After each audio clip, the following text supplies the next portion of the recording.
Hello, Clark Kent. My name is Ryan Espinoza, and I'm a student at Owens Community College in the Physical Therapist Assistant Program. And I understand that you're coming in today because you've had surgery on your wrist. So you're having some strength and some range of motion issues. And so I'll be working with you today, and we're going to be doing some stretches and some strengthening exercises to improve that. So let's just start off with the stretching today. The first stretch we're going to be performing is an extension stretch for this motion here. And it's important that we want to work on this, so when you're getting dressed, you go to pull your pants up, you naturally kind of go into extension here to keep everything in a straight line. And if you can't do this extension motion, you're not going to be able to get your pants up as quick and as effectively and as secretively as you need to. And first off, let me just start off by saying what an honor to have such an amazing person in our clinic today. So again, we're going to be working on that extension stretch. To do this, you're going to want to make sure everything's in a straight line this way. So your shoulder, elbow, and wrist should all be in a straight line. It shouldn't be cocked out here this way or that way. Just keep everything in a nice straight line. Elbow tucked into your side here. So what you're going to do is you're going to lift up as far as you can on your own, and then you're going to take your opposite hand, come underneath, and then apply a slight overpressure, and you're going to hold that for 30 seconds, and we're going to be doing this 5 times today. So there's one rep, come back down, come up. Here's another rep. We're going to hang on to that for 30 seconds, come back down, pull straight up on it, hold that for 30 seconds as well. What I don't want to see you do when you're applying that overpressure, make sure it's nice and straight. I don't want to see it over this way or out that way, because then you're not working on that straight extension. If you notice an increase in your pain symptoms of your wrist, you're going to want to stop this stretch immediately. Okay? So for our next stretch, we're going to be doing in the extension stretch is working on the flexor carpi radialis. What that muscle is responsible for is this, and if it's effectively too short here, it won't let you extend. Okay? And our next one, we're going to be doing radial deviation, which is this motion here, turning your wrist to your thumb.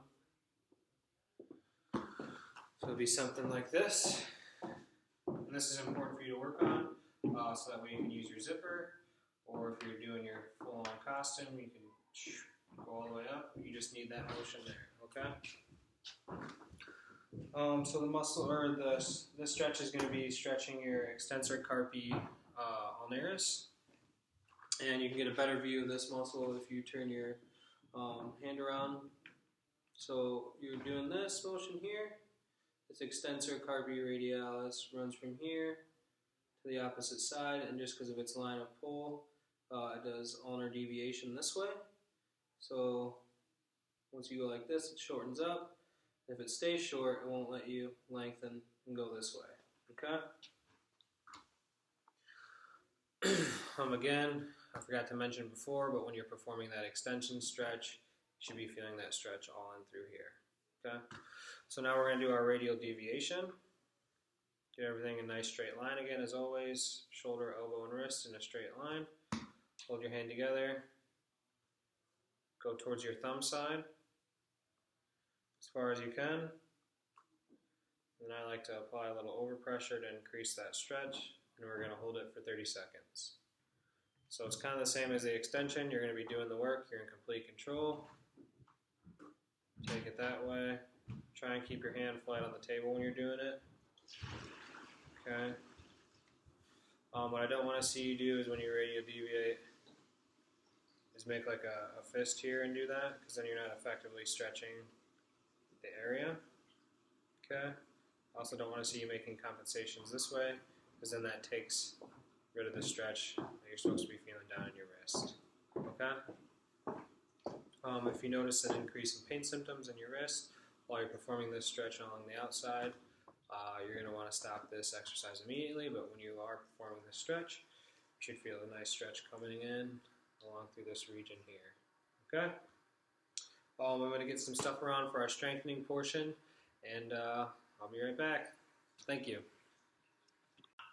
Okay, Clark, let's get on to our strengthening portion of the day.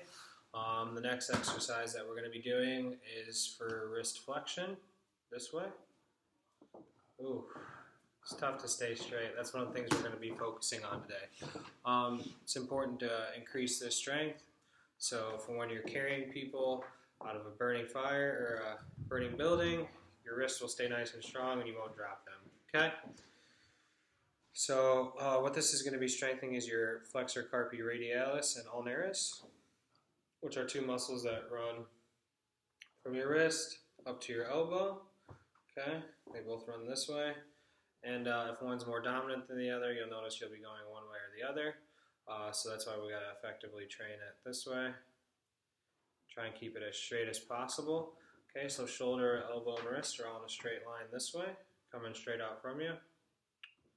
You're just going to wrist curl up in, come back down, wrist curl up in, come back down, do the same thing, come back down.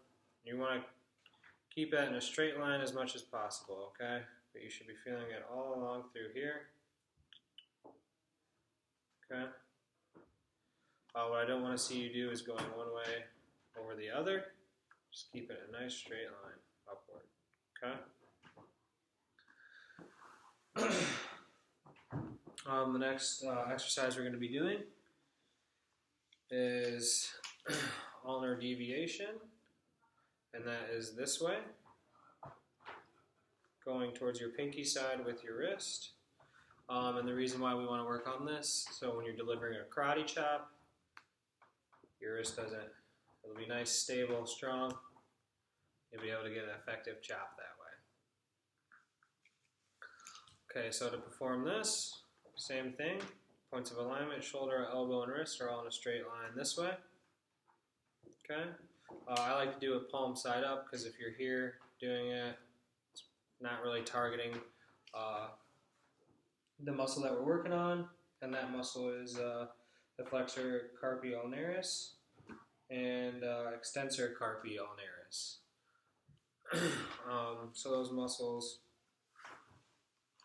if you look at it from the back side, they come from the outside or the inside to here,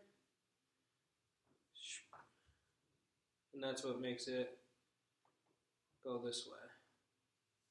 So along the back side, and then on this side it runs from here to there,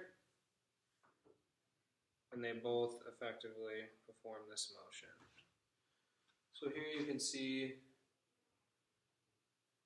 the extensor carpi ulnaris firing all along through there. So again, keep your 3 points of alignment this way, and we're just using a elastic band to help us out with this.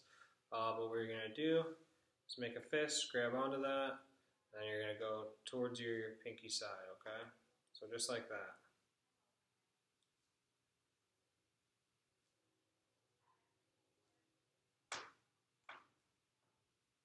Okay, what I don't want to see you do is wrist curling and then going.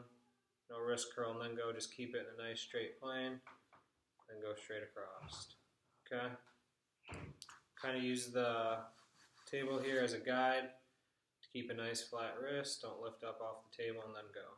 Just kind of keep it here. Okay? So that should do it for our strengthening portion of the day. I appreciate it, and I hope you have a nice rest of your day, and hopefully these can all help you out and get back to fighting crime.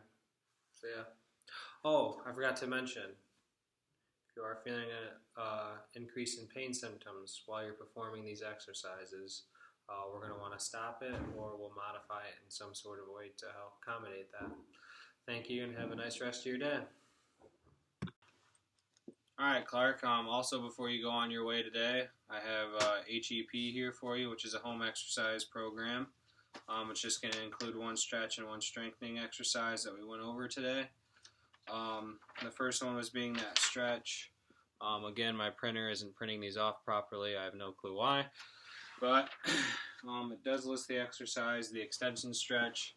So that's the one where you're here on the table. Remember, keep everything in a straight line. Keep your wrist just off the table. And you're going to lift up as far as you can on your own. Then you're going to grab your hand and apply that slight overpressure. And you're going to be holding this for 30 seconds. You're going to do this 4 times. 3 times a day. And then 3 times a week. Sorry about that. So the reason why you want to do it 4 times in a row, because your tissues don't effectively start to lengthen until after about 4 to 5 stretches. And to increase the tissue length, you're going to want to perform it 3 times a week. Okay? And then for our strengthening exercise, we have the wrist flexion, where you're here, keep the forearm on the table, and you just go up in a straight line. Okay, remember that one? Just make sure, again, everything's in a straight line this way. Don't be off here performing it. Just keep it all in a straight line, and then go up from there. Okay? If you have any questions over the strengthening portion, also before you leave, if you have any questions over the stretching, I'll be able to answer those. And also before you leave, I'm going to need you to perform one stretch rep for me, just to make sure I know what you're doing on your own. Okay, so let's see this stretch. Awesome, you nailed it. Okay, now let's see the strengthening one.